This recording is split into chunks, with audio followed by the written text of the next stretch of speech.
Alrighty.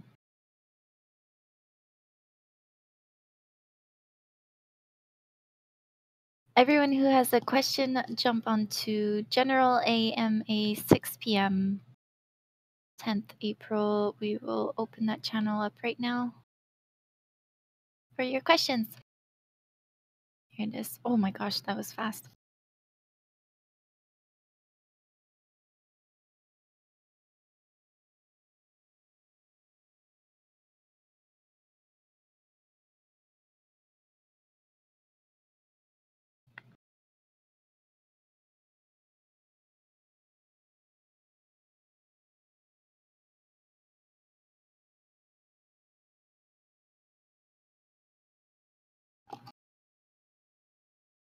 Okay.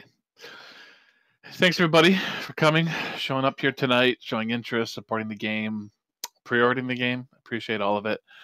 I know it's a 6 p.m. slot, and some of you are probably here this morning. And as I said, kind of this morning, we wanted to do another general because it had been a number of months, and there's been a lot of pre-orders since then. And but also at the same time, we're kind of in some ways talking to the same group because there's a type of players and people and customers and consumers that participate in these types of community things, and others that don't have interest in it. But I'm sure there is a number of new faces, and probably get some new questions, or at least they'll learn some things that they maybe were wondering. So, all right, let's get to it.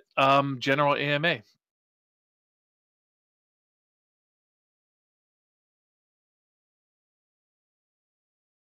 Okay, so the first one's a mod question. So I think I'm just going to touch on this lightly. We are going to have a modding AMA. I've kind of roughly targeted that somewhere in like June. The question though is how easy will it be for modders to make weapon changes in MechLab, more like MWO? Will the art for weapons in MWO locations be available in files, or do modders need to make the art for it? Okay, so I might get some of this wrong. I'm going to put some of this with a grain of salt, and we're going to have to ask this more of a modding situation.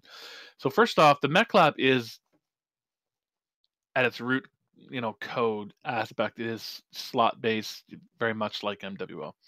So, and the weapons, the art that goes into the weapon locations, and things are changed. Like I'm gonna say that this is gonna be, I think, a fairly clever mod team could actually do a significant amount of changes in the MechLab should they want to.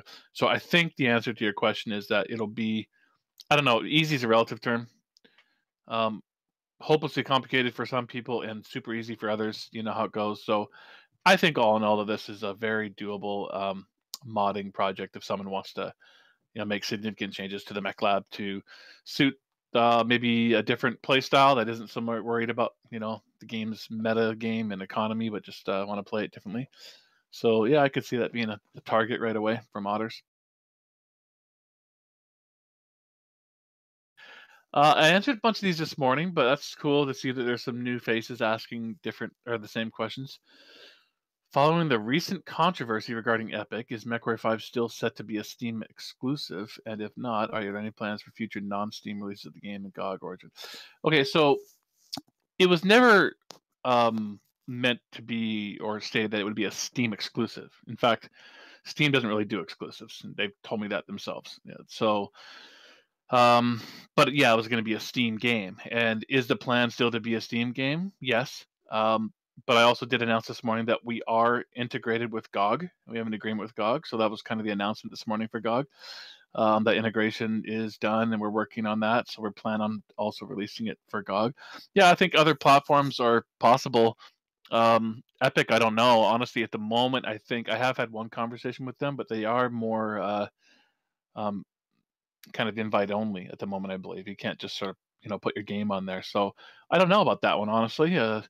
We'll just have to see how things go here over the coming months. But at the moment, Steam, GOG, and I'm sure other platforms that allow the distribution of keys, like Steam keys, GOG keys, and so on and so forth.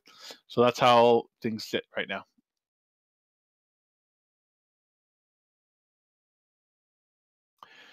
Will Mechwarrior 5 require you to maintain ammunition stores aboard the Leopard, or will every mission start you out with a full ammo count without cost worry?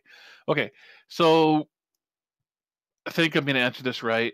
Um, like when you're repairing and rearming your mech, you you do have to like repair like armor damage and of course everything else from structure to components to weapons and all that kind of stuff. I believe ammo is automatically refilled, but as part of your monthly upkeep costs. So we're not like making someone like put 12 rounds of LRM ammo in. And specifically, that's like every month, maybe a particular chassis is like a 20,000 CBL expense, let's say, for example, and that would include refilling ammunition.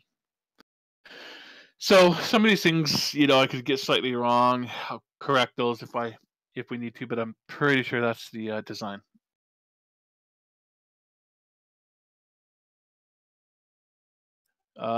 Mission types. Well, this is obviously from a story mission perspective. The story of the game, they're very custom, so it's kind of hard to categorize them so much. There's going to be, but I mean, I guess if we want to, be simple here, I mean, all mission types um, either come down to attacking something, defending something, and there's essentially there's like three main meta mission types that things are derived from, and then there's a lot more subcontext after that to give it different variety and so. But the second part of the question is any second thoughts about not including escort missions? Um, Not so much. I mean, I'm not against them, guys. Like I've enjoyed escort missions too.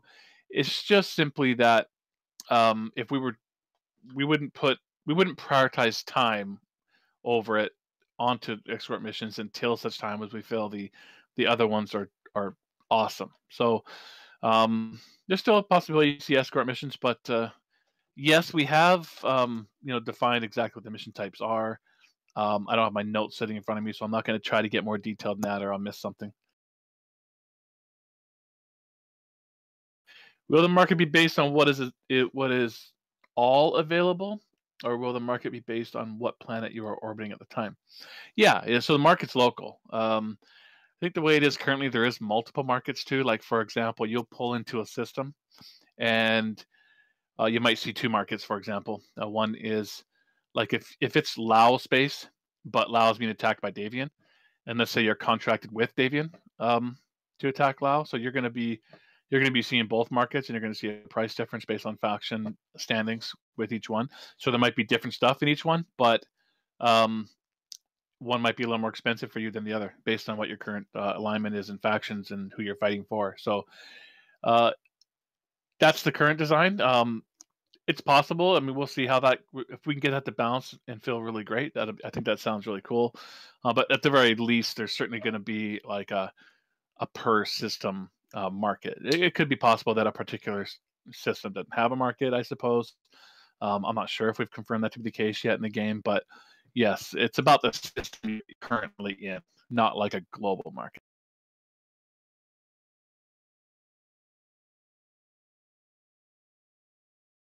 Molded cheese.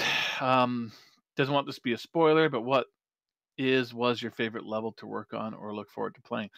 Well, I guess I don't really think of it as levels so much as there's emissions, and I guess since the game is such significantly filled with generated missions, that would probably be to the story missions. And the story missions are really cool. I mean, the MechCon mission still. I really enjoyed playing that. That was a lot of fun to create, and a lot of fun to see people playing it at MechCon. And I guess I would say one of the story missions, and that's about as far as I can go into that now. How do I plan on bringing in new people to the world of Mechware? Well, I mean, all we can do is create the best game we can and try to market it the best we can. And certainly we'll be limited in marketing. We're not a huge company, so we don't have millions of dollars set aside for marketing the game. So the key is going to be a solid quality game, and then engaging online streamers and people that will be playing the game, streaming the game, making videos about the game, and certainly we will be spending on marketing around the game's launch to get promoters to play the game and stream the game. And these things have to go organically, and it won't go organically unless the game is good and fun, and you guys are telling all your friends. So um, that's the plan we have.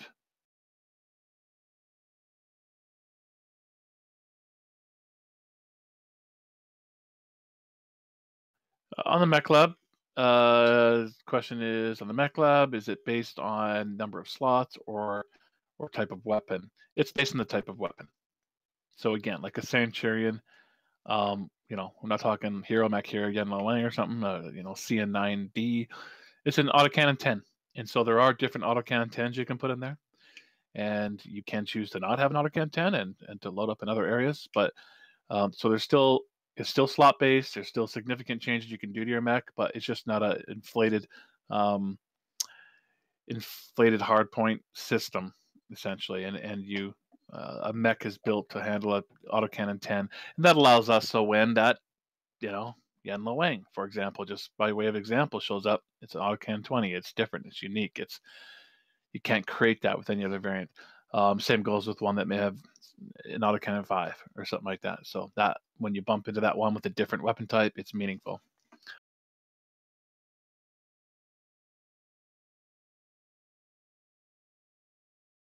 Uh, how much of a core story to play through is there? For some of us, it's really important that we have a compelling plot aside from just endless proceeded loop. Well, I mean, I don't know how to answer that other than we've answered in the past. I mean, there is a full set of story missions to go through. The story missions are separated into two main loops, story arcs, I guess you'd call it, and about equal in size each one. And then we're trying to get as many story missions, kind of side story missions in as we can too. So maybe there's another one that's like a not really necessarily related to the main story arcs, but it's like a 3-mission arc that's story missions. Maybe there's just one-off story mission here and there. So there'll be. I'm not going to give off hours. It's just too early to do those estimates because a lot of times I get those estimates wrong. So there's a full story arc, multiple story arcs to play through, and in between you'll be doing your generated missions.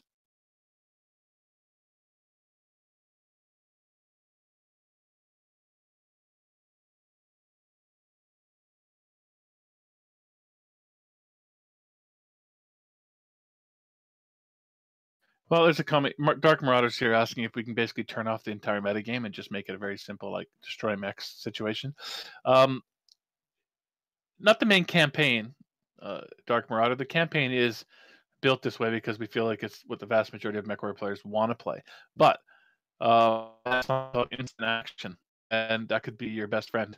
You can go in there. I mean, honestly, if we achieve our goal, I feel like um, the instant action manager, a lot of players might buy the game and say, this right here is worth the entire price of the game in and of itself, because they can essentially experience the entire game's content with an instant action manager. I mean, you can create any kind of scenario you want, and biome you want, and mission you want, and invite your co-op friends in if you want, and give yourselves particular mech.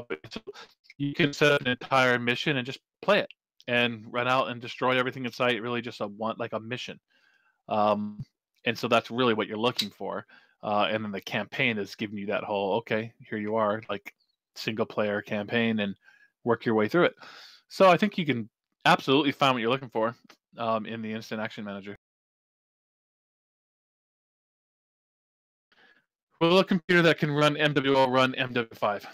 Um, I'm going to say it probably can, but they're going to be different levels of performance. I mean, Mechwarrior Online is um, the CryEngine is very CPU intensive, as we know. It still takes a pretty significant CPU, ideally at least 4 cores.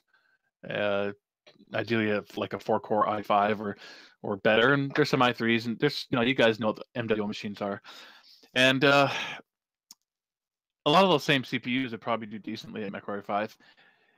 It's the video card mostly with Unreal that you're going to need to step up. Certainly, there's a crossover point between the two games, but as you know, MWO.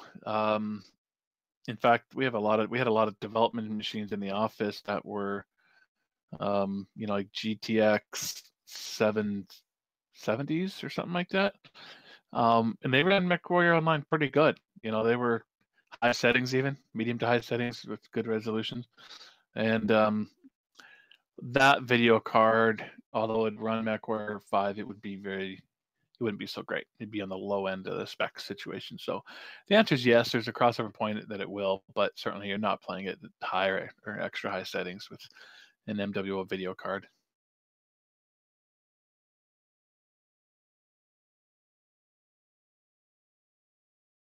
Great question here in the dropships from Agaris. Is there any upgrades to it? You could eventually going to get a union or something like that. I can tell you, we had a stretch goal for a long time, and I'm going to kind of leave some of this secret because maybe we're talking DLC here, maybe we're talking expansion packs. I don't know, but the current plan is that you will go through this game with the Leopard. But a Union class dropship was almost in the works, almost in the offing for this game as an upgrade path. So I think, yeah, I'm probably said too much already, but I just think it's definitely a natural progression. So the game, though, will handle it in a way that makes sense in that you're not just going to carry 4 mechs around. Like, you do have the concept of, your 4 mechs in the bays, and then there's other cold storage and things that, it's just they're in storage. They're traveling with you. And so it's fine. It works well. But I think if you could take a larger force onto the battlefield, I think the natural progression is to move into a union, and I think we'll just kind of leave that out there as we have room to grow still within the Mechwarrior 5, I guess, platform. Maybe not the initial release of Mechwarrior 5, but hopefully it's a successful game, and we've got an ongoing building product here. Will there be Battletech weapons not typically seen, like landmines and such? Not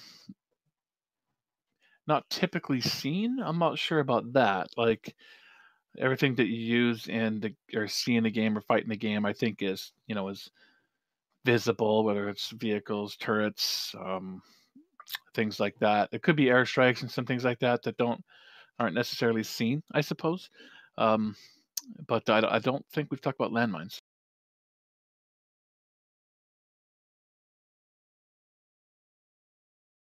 Sorry, give me 10 seconds, guys.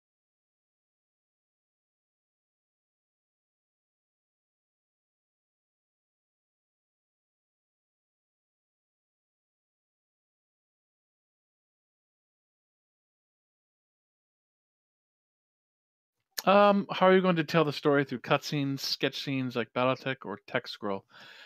Okay, so it's kind of our own method. It's not sketch scenes. It's not text scroll. I suppose there's some of that. It's really just kind of like in our game. It's much more about being just like in real time. I don't know if someone would necessarily even consider that a cutscene either. It's just you're there. You're in the hangar. You're walking around. There's a few main characters, story-based characters that are there, and you're not in just a static camera shot either. Like, you're moving around the hangar, you're moving around the office up in your Leopard, you're talking to a talking head, game, though. Either it's primarily about basic interactions in the real world as you move around the hangar, and then moving into the front end to get the mission description and go. Really just kind of you're there.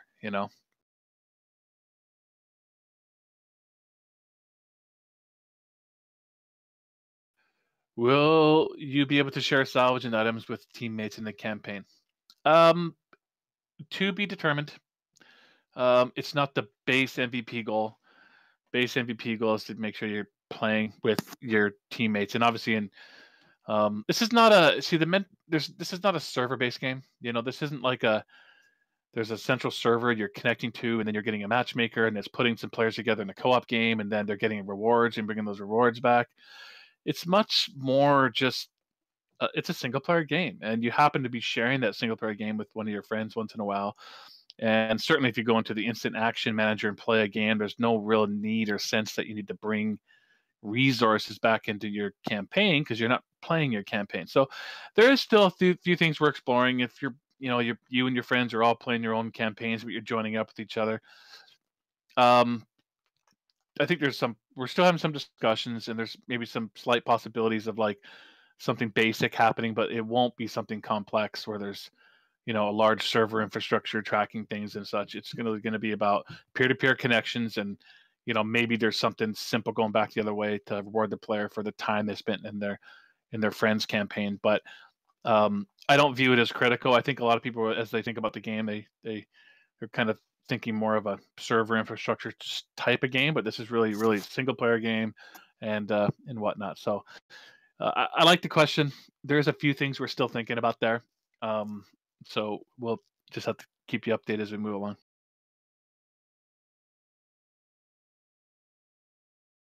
What is the best way to open mod development dialogues between PJ and major mod projects like Project Winter War and Living Legends? I hadn't heard of Project Winter War. Sounds cool. So for now, it's just to remain patient a little bit longer. Like I said, around June, I'd like to have a mod AMA. So essentially, we'll have that AMA and just post that AMA. So kind of think midsummer, kind of sneaking up closer to the.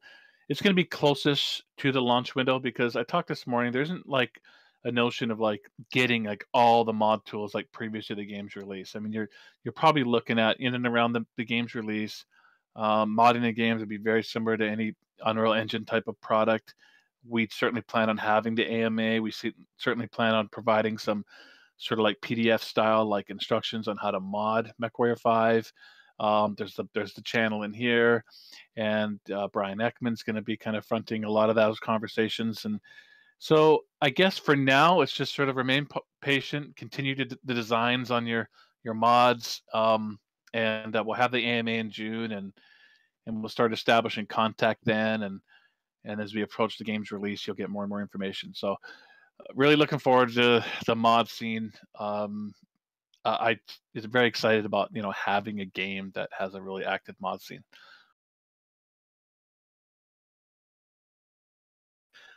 Stadia, a cloud-based game streaming project by Google. Yeah, maybe. I don't. I've had a couple conversations with them, so I can't say much because it's like NDA stuff. As far as like what the platform's about, there was a lot of questions about that, and I'm not even exactly sure what all they've announced publicly. So, um, yeah, it could be another platform. It could be another way to get MechWarrior out there and to reach more players, like someone was asking earlier. So we'll have to see. Over the weeks and months, that's going to continue to evolve, and maybe it will be a part of our future. I'm not sure yet. Will there be eventual DLC or update of Clan Tech? Well, I certainly hope so. And I've kind of been saying this since MechCon. We're so laser focused on making the best game we possibly can, because I think if MechWarrior 5 is really good, really successful, well rated, and sells very well, that there is a future for MechWarrior. There could be, almost certainly there'll be DLC and expansion packs, and maybe even MechWarrior 6.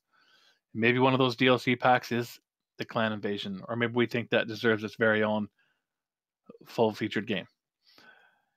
But if the game isn't very good, and I hate just uttering the words, of course, and isn't very successful, then well, I mean, this could be it, right? So as much as we've got our heads swimming with ideas on how much clans and all sorts of things we'd like to do, we've got to stay focused.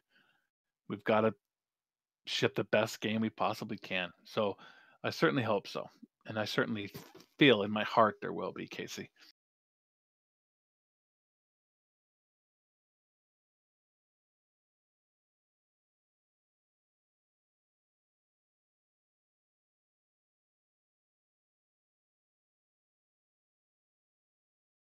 Whew, that's a tough question there.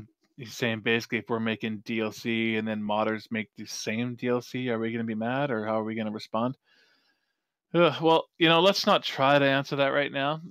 We want to try to work with you guys as best we can. So hopefully this won't be an issue. Hopefully we'll have our AMAs. We'll get in touch with each other. We'll start building towards release, and we'll be in contact with most of the larger teams and know what they're making. And it's really only probably a few a handful of, we'll see, hopefully it's more, but probably just a handful of teams that are bigger, making bigger stuff, and I think we'll probably have a pretty good handle of what they're doing, and we won't bump into each other. So, um, yeah, I think that's as far as we can go with that right now.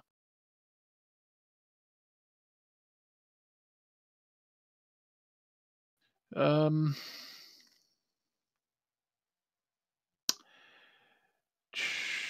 when when when the early alpha is released, so Snuffleup is asking if there's basically gonna be a bug, like reporting functionality chat, maybe in this Discord channel when the early alpha is released. Well, there's not gonna be an early alpha released. There is a beta, so all of you people here are qualified for the beta. We've said that's gonna be in August. So, yeah, good. But we definitely are gonna need to have a way for you guys to submit issues, with that beta. So stay tuned. A little early, as you say. Will there be a bar on the dropship? Um, you know, this is something that's probably worth squeezing in, regardless of the risk. You know, I'd like to see a bar, and I'd like it to serve the best drinks in the inner. Are there any plans in the future to make MechWarrior 5 a console game? Yeah. I mean, it's just we're a PC game. We've been focused on PC from the get go, but you guys have heard me talk, I think, for a while now around MechCon and everything else. That, um, yeah, we have had some conversations with Microsoft, and those conversations just kind of still floating around out there. And I still think there's a chance it could show up on Xbox. Um, but at this moment, there's no announcement for that or anything. And I think it could be cool. And I think, especially nowadays, where consoles are nowadays, I mean, the MechWarrior 5 version on console would be essentially pretty much the same game. It's not like the old days where it would be changed so, intensely. So, no news yet, but I think it remains a possibility.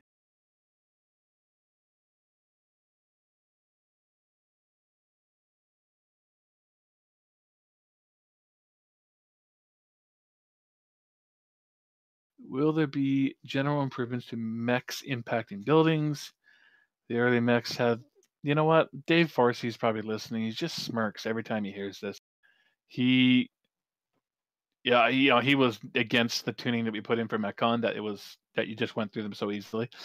I actually pushed to have it the way it is, the way it was at MechCon, because it was, well, frankly, I think we were just, I just didn't have enough confidence yet that we could tune the slow fields well enough for MechCon to not create sort of frustration, as you were being slowed as you walked into them and such. So, yeah, we've said this a few times. Maybe you've missed it.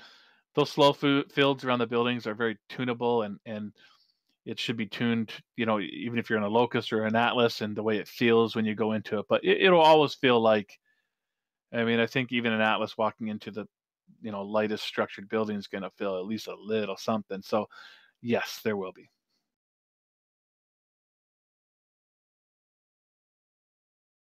What can we expect in the way of post-launch and release support? So, yeah, kind of going back on what I was saying before. I mean, let's hope we have a successful project. And if we have a successful project that's doing well, and selling well, and it's successful, then well, I think you can expect a fairly active, and it's traditional DLC models more. Like maybe there's some more mech chassis that can be added. Maybe there's additional campaigns. More like expansion pack, DLC campaigns. There's so many ideas. So, again, we're just super focused on making a good game, because none of that exists without it. So we've got buckets of ideas, and you know, come within a month of the game's release, as we're finally in the game, we'll probably start solidifying those plans and saying, okay, if the game comes out and does this, that, or the other, then these are the first ones we're start to work on. So, yes. Will dead mechs go nuclear like in previous games, or will they fall over like an MWO?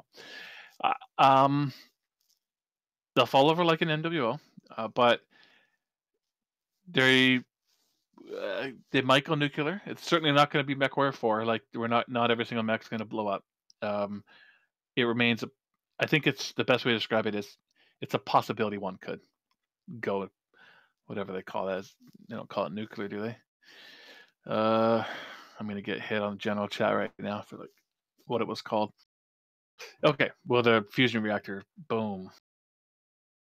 Will it be supported on Linux? I'm afraid I have no idea. Uh, I'm not sure if I'll even ask the team. They're focused. We're trying to get the game done. Linux. Someone earlier this morning said that like usually Unreal runs well on it or something. So I don't know. Maybe I'll ask the question, but I'm not going to sidetrack anyone to test it. I'm sorry. Afraid I can't answer that.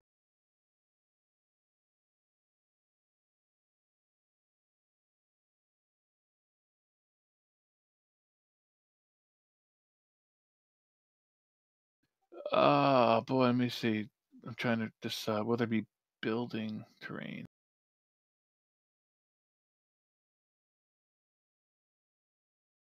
He wants to King Kong his way to the top of a building. Well, I will say this. There is this one building type we had, and it's actually in the MechCon mission, and you've seen it on a lot of the screenshots and stuff, probably, where it's like a building, and then there's kind of like a sloped aspect of the building that goes to like a higher section of the building. I think one of those funny side things that you find out in development is like you can just hit that slope part of the building and just kind of crush and like climb your way up to the upper part. So yes, in a way you can.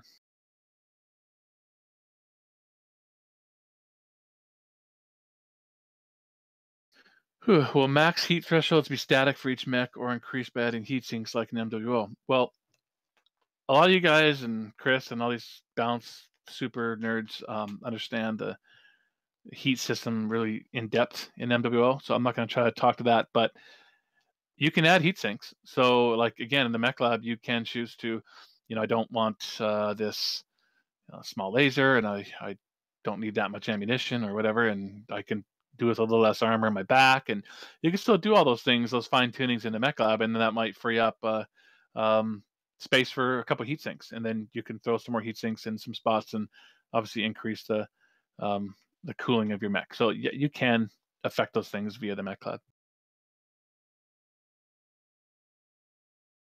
Will Franken mechs like the Corsair make an appearance in Mechwarrior 5? I basically said at MechCon already that there is a special story mission for the Corsair, and it will make an appearance in. Any word in cockpit items like warhorns and baubles? No word on those.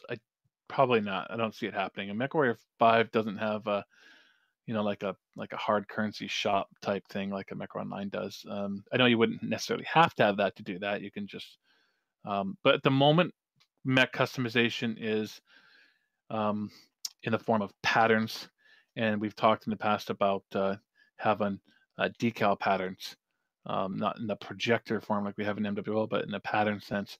So it's about the patterns on the mechs in two different ways, and of course the color wheel for adjusting the colors on those patterns. But nothing in the cockpit at this point. Yeah, it's something that could happen in the future, but that's not an initial release thing for sure.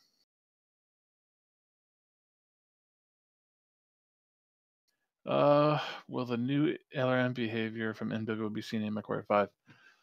I'm not sure I know the answer to that question. I'd have to get someone to tell me how they compare. But again, I would just caution people in remembering that it's not a PvP game, and the way we balance the LRMs in Mechwarrior 5 will all be about feel and fun. And do they look great? Do they feel great? Are they fun? Are they effective enough? And balancing that with the AI systems and not worrying about, you know, what the other person would think of them coming at them, because that other person doesn't exist. They're AI. We don't care how their feelings. They can get mad all day long about Armageddon, and it doesn't matter.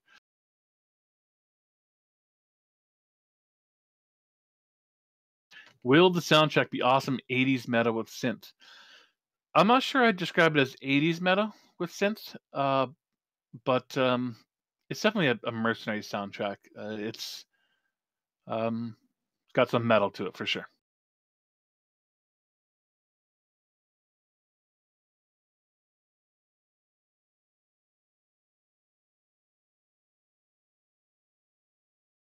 I like the question here from Natsushin. Sorry. In particular, screenshots, some mech to world scaling seems questionable. There is meching in grass that comes halfway to a mech's knee, which would otherwise be the height of a street light, so on and so forth. I get the question. It's a tough thing because in some cases, well, first off, there's alien worlds, and you have no idea how tall the grass gets there. Two, um, sometimes you get caught in a situation where it's like, the grass or the shrubs are huge. Like if you thought about those shrubs, you say that shrubbery is like, you know, I don't know, they're all bigger than cars or whatever, and like they're huge shrubs. But if you try to shrink them to perfect scale, your world looks bad. It looks ugly and boring and bland and no detail. So it's a balancing act. Um, we're gonna err on the side of like looking great. I think we'll be a lot more concerned about the actual buildings and actual streetlights and civilian vehicles and those sort of things to set the scale, and shrubbery more on the side of if it looks good. If the pilot dies, he's dead. Um, oh well, if your pilot dies, you don't die. So kind of think Mechwarrior 2 Mercenaries. You can fail the mission. All your lancemates can be killed. Your mech can be destroyed.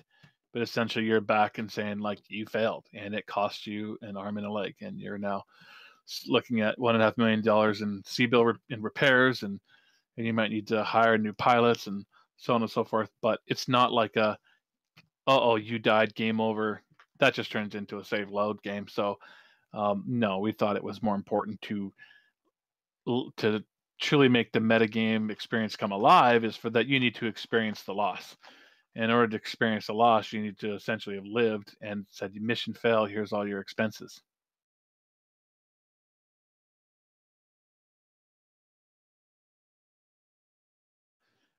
Special, whether it be special mechs as enemies, lost tech, salvage, so on and so forth. Yeah, we do have the ability to give enemies particular loadouts. And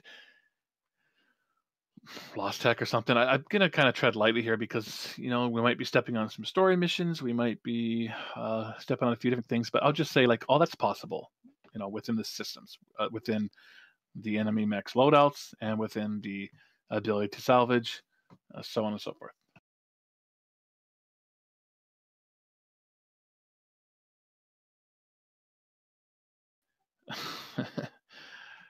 I'm looking super tired in past interviews. Am I getting my rest? So on. No, I'm not getting my rest, and I probably am running down. But hey, we're shipping the game this fall, right? So I'm gonna hang in there, and if I make it, if I don't, these guys will pick up the torch. If I make it, it'll be a great day, and I'll get rest then.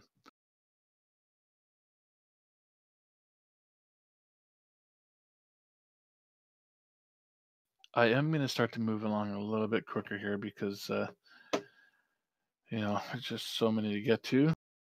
So if I skip over yours, I apologize.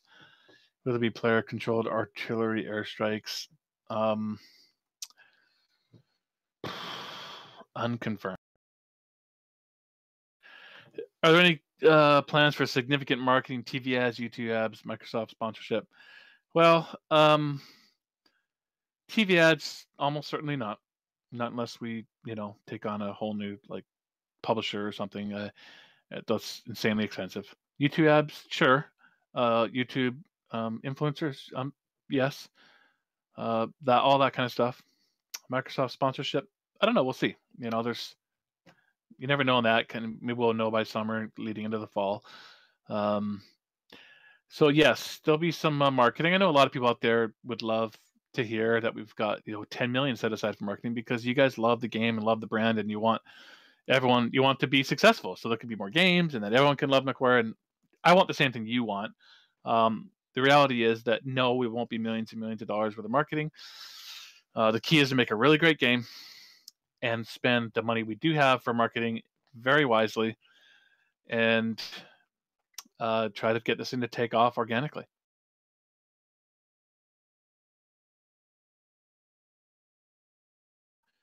Plague Nexus, so then Mechla will be like the system in MWO.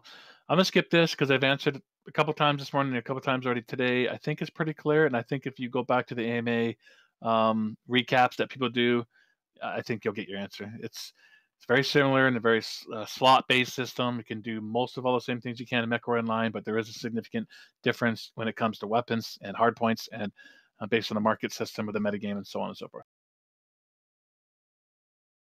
Will the story arcs be co-op? Yeah, I mean the co-op for Mechwarrior 5, it doesn't care if the pilots with you are AI controlled or player controlled. So the game just allows up to 3 additional pilots to go with you. So you have up to a lance of battle mechs to go out in the field. And it doesn't matter if one of those is AI and 2 are real people, or all 3 are real people, or all 3 are AI. It doesn't matter to the system. So yeah, you can play any mission you can play in the game through the entire campaign can be played co-op, or the instant action manager, of course, co-op. So co-op all the way through. There's no limitation. I know some people jumped on one of the last AMAs about limitation right off the hop, thinking there'd be a big grind before you could co-op. Yes and no. Like you're not going to start the game with the full lance. You know, it was important for us, and this will become clear when you start the game, play through the initial level and tutorial slash story arc to start the game.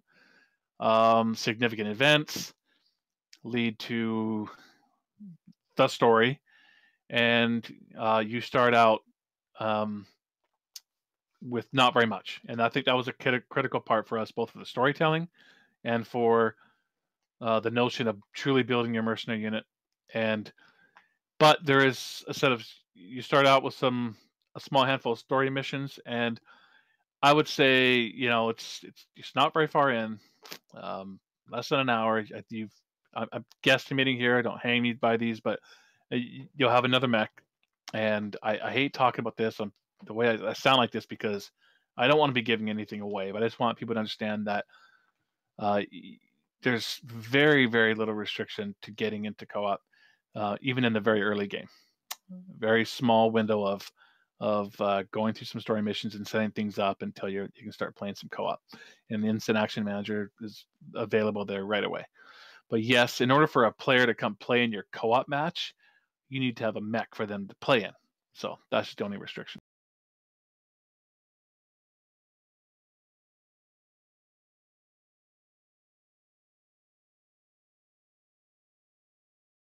Okay, I'm gonna skip over Will. Sorry, Will. Not so much in the branching in the way. The story missions are, um, you're calling them story missions, but the story missions are story missions. Those are quite static, right? They are what they are. The generated missions have a lot more variety. Does the game continue after you complete the story missions, so you can take on new contracts and continue building your company?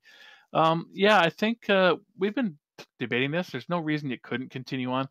We're exploring a notion of letting it continue if you wanted to. It would be kind of like probably like a frozen timeline situation, because that's the only really consideration for us is like, well, what happens? Because 3049, big events happen, the game's over. We might, in that situation, just say, okay, it's like you're frozen in time now at 3049, and play as long as you want under the same kind of elite status that you've achieved in your game, or perhaps play longer until you truly feel like you've finished off as powerful as you can get. And then remember, there's so much replayability in the game, so many generated missions that are all different all the time. There's 5 different starting locations in the game. Different starting location gives you a different starter mech, and wherever you start means, and wherever you are in the Innisphere means who you're fighting is different. The type of mechs on the market that you're seeing is different. So there's a lot of reason to play again.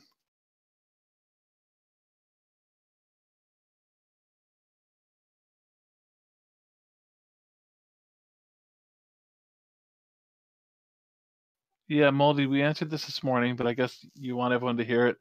Um, you will not be affecting the outcome of the Innisphere.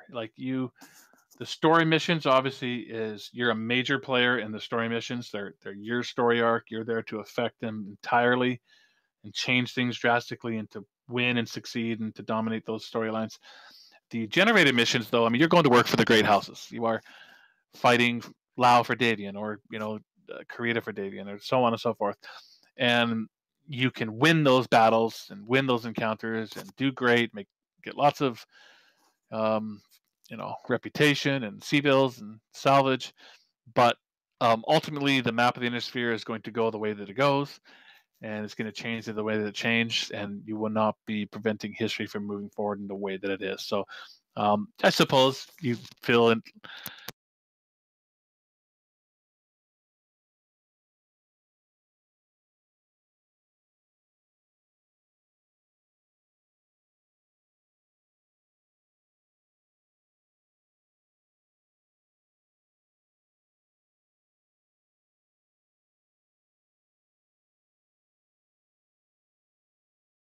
Russ, are you there? We suddenly can't hear you.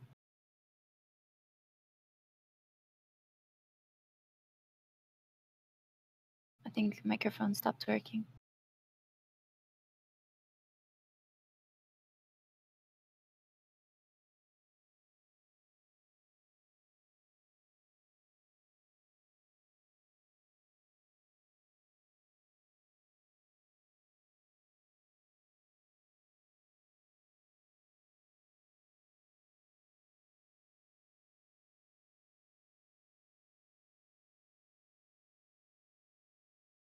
Can you hear me now? Yeah, now we hear you. All right, where did I cut off, guys?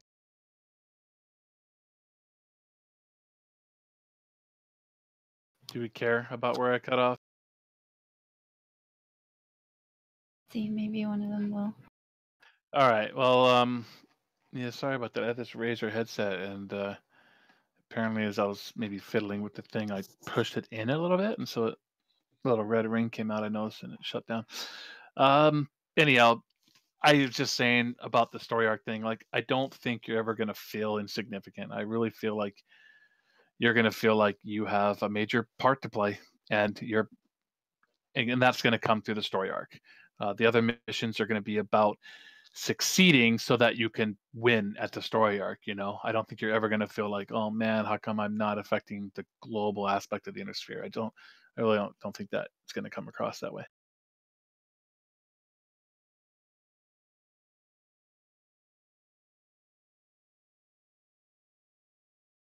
Favorite mech to pilot in Mechwarrior 5 and why? Whew. I'm not sure I have a favorite yet. I think I'm just so involved in like the daily development of the game that I haven't quite got to that point where it's like, wow, I really like this particular mech to pilot. So I have to get back to.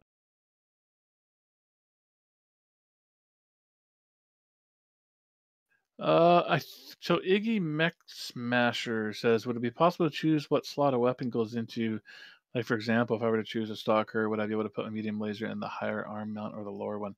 Um, Actually, I'm pretty sure we've answered this before, and I'm pretty sure the answer is an emphatic yes. You can choose precisely where it goes this time around. So that.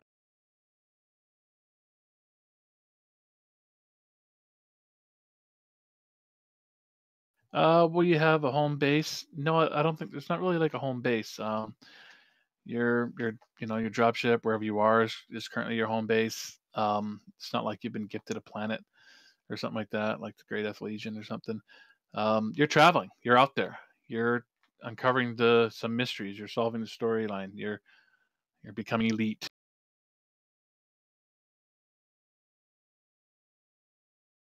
Live action cutscene? No. One, can't afford to pay for one. Two, although they're kind of neat when you go back to look at them, they kind of aged and died with the 90s, I would say, personally. That's not to offend anyone because I really enjoyed them at the time as well. But no, we won't have any live action.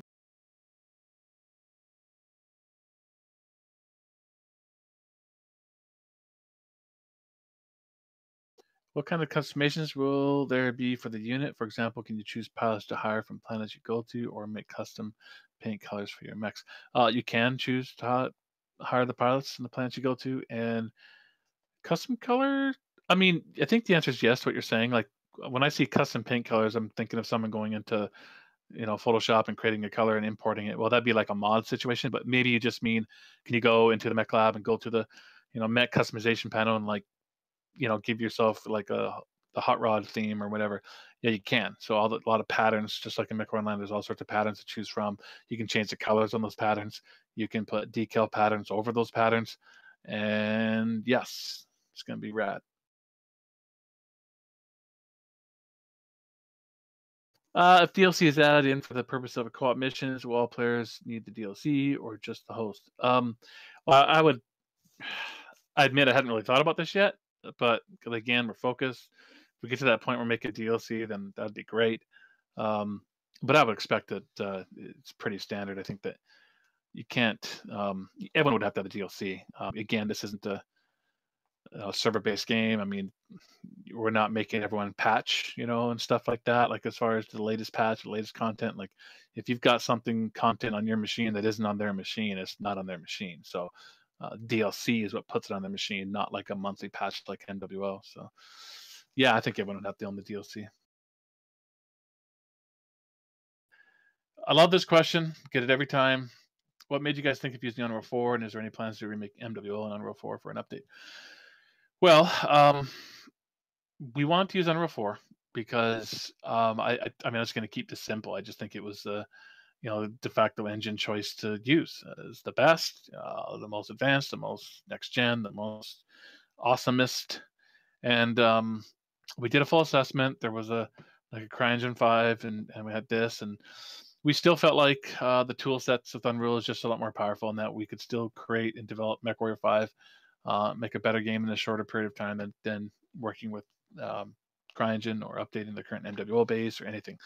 So as far as MWO, I'm just going to say this again. I think it's all kind of leaning on Mechwarrior 5.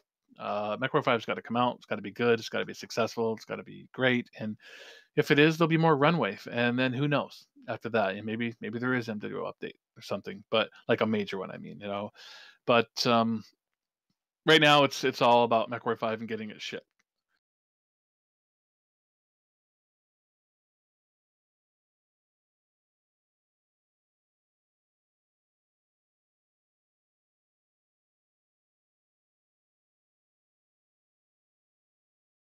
Varth, I'm gonna try to read this. Mechwarrior 5 is 4-player co-op, but would it be possible to have planetary campaign modes where multiple lances of friends are independently working to fight different parts of the same planet? Well, it's awesome. It sounds like kind of a spin-off of a faction play, community warfare stuff. Certainly possible. It definitely won't be in the initial release of Mechwarrior 5, because what you're describing is to create a full kind of like server infrastructure type thing, like a Mech Online style game, where because you have to communicate that, okay, these guys did that, they did that, and put that all somewhere in a server, and then communicate that down to everybody's. So it's a full true multiplayer server infrastructure side added to Mechwarrior 5 that is definitely not there in initial release. Initially, we're a single player game with 4-player co-op, and that 4-player co-op is done really via peer-to-peer. You go to your Steam's friends list, or maybe in GOG or somewhere, and or even old school kind of LAN style, and you can connect up to 3 people to your campaign, and the host is the host. He's hosting those 3 players, so essentially the host is the dedicated server. A lot of you guys who go back a while, you know what I mean.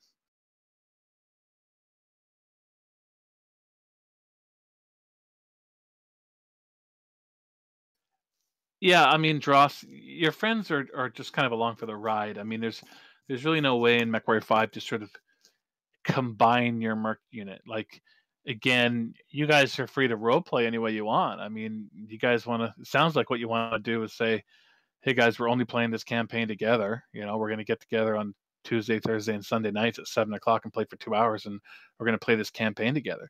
You could totally do that. There's nothing stopping you. But no, the game isn't like, again, building in that type of functionality. It's about it's your campaign. If you're the host, and you can choose to go on without them, use AI or not.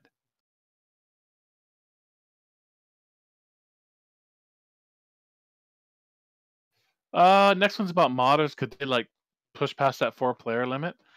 I don't see why not. I mean, they'd have some things they'd have to overcome. Like, there's going to be a lot of kind of core code of the game, kind of relying on the the Leopard dropship and the 4 ready Leopard bays, and probably a number of things I'm not thinking of now. But modders have overcome a lot more and with a lot less. So I'm sure there probably is.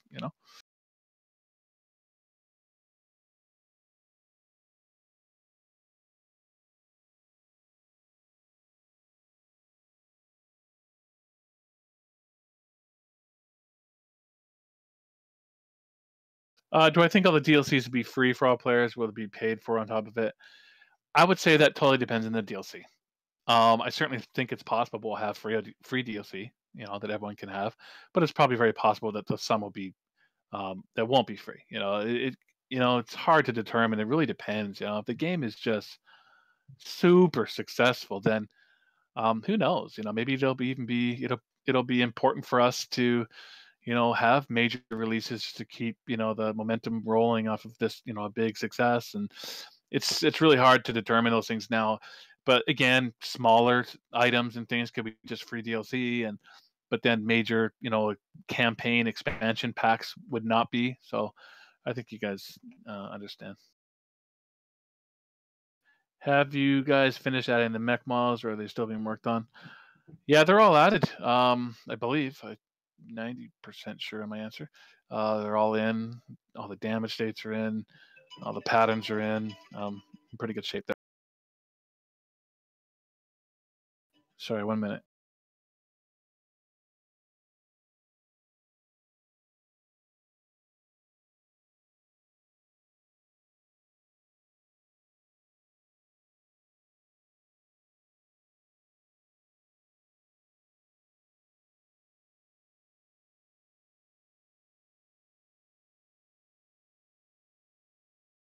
Okay, guys, I'm gonna jump the line now. I think I gypped you 1 minute. I'll make up for it next time. Got something here with a call at. Anyhow, I gotta take it. So, Tina, thanks for setting this up, and I'll see you tomorrow. Alrighty, thank you, Russ. See you next time. Bye. Thank you guys for tuning in. I will let you guys know when we schedule another AMA. In the announcements, no ETA yet. We'll have to decide a subject first, and we'll let you know. Thank you guys for tuning in, and see you next time.